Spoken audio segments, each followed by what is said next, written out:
Sempre me perguntam qual moeda de R$ 1 que devemos guardar porque terá valor para uma coleção. Essa aqui, por exemplo, pecinha do reinado do Sebastião I, cunhada entre 1557 e 1578.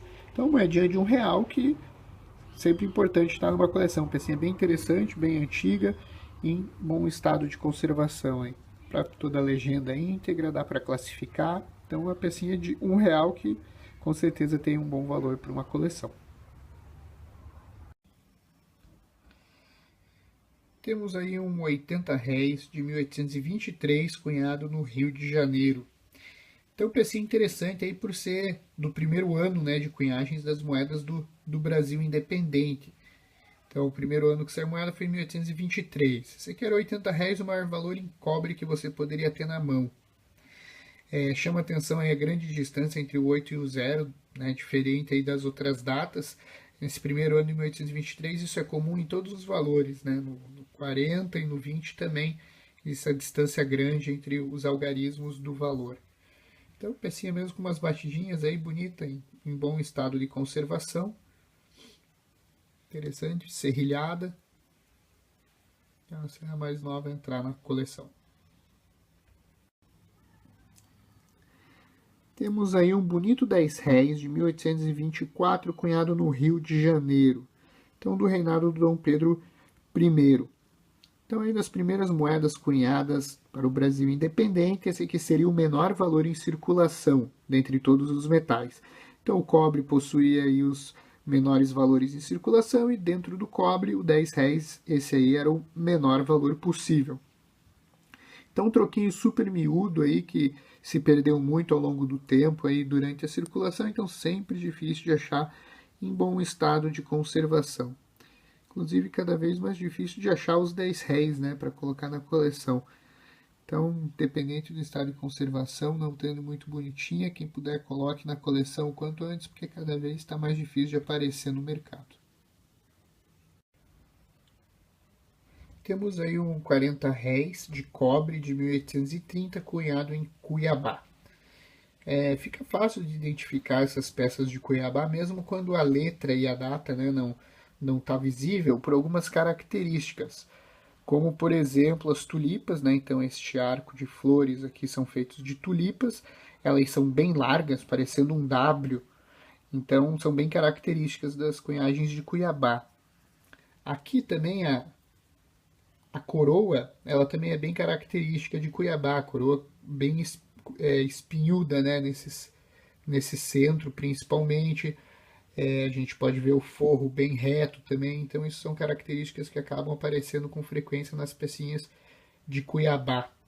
A cruz acima empolada, né, com as bolinhas também nas pontas, é bem característico desta casa em especial.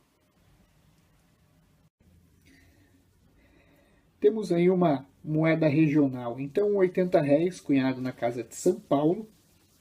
Então, 80 réis com disco menor, né, e peso menor também do que as moedas cunhadas no Rio de Janeiro e na Bahia, né, enquanto essas moedas ditas nacionais tinham o peso aí por volta aí de 26, 27 gramas. Essas aqui, né, ditas regionais, teriam entre 18, 20 e pouquinhas gramas. Então, uma diferença bem grande, né? Essa aqui em especial para circular, então, na província de São Paulo, que englobava, inclusive, o atual estado do Paraná e até parte do estado de Santa Catarina. Então, uma moeda provincial aí de ampla circulação nessa província, né? Existem diversos relatos aí de recolhimento dessas moedas aí pela casa de fundição que existia, então, em Paranaguá, importante cidade aí do litoral paranaense.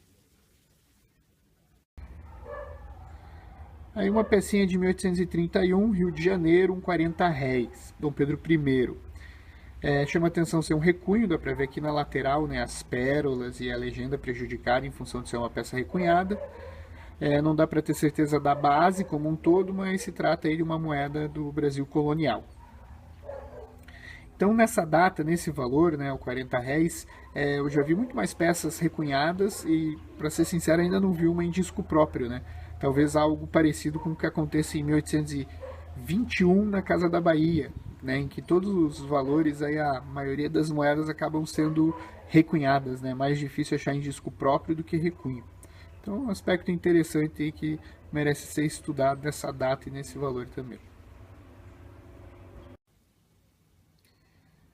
Aí uma pecinha de Cuiabá, então um 80 réis de 1826, cunhada em Cuiabá.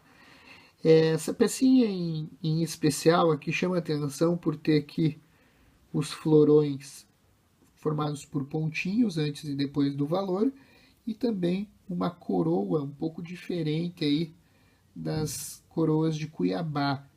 Então eu achei ela pouca redonda, né? Muito larga em comparação ao que comumente a gente vê nas pecinhas de Cuiabá. Então acredito que essa aqui possa ser uma falsa do período aí que acabou recebendo depois o carimbo de 20 do Pará.